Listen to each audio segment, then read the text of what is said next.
In Fiji, they say the coconut tree is the tree of life, and they use it for so many things.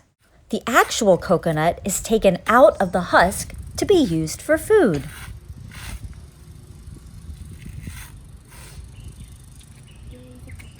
Woohoo!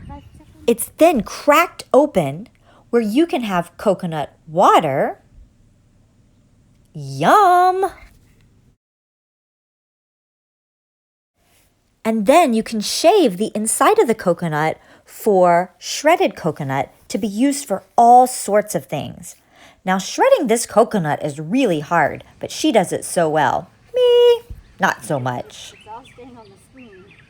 It's okay. Okay.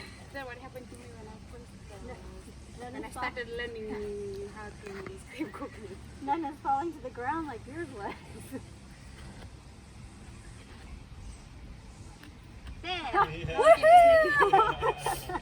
For a family of 5, about 20 coconuts are shredded a day. It's usually the kids' job to shred them. Kids don't really like shredding the coconuts though, so they run away when they see the shredder come out. They call the shredder the horse. Once the coconut is shredded, you can squeeze it to make coconut milk.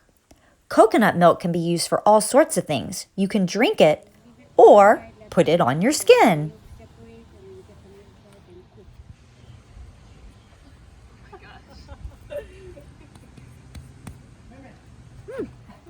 If the coconut has already sprouted and you open it, the inside is spongy and tastes like a marshmallow. So good. That's good. Fiji marshmallows. Yep. Something you might know about me is I do not care for marshmallows. Yuck!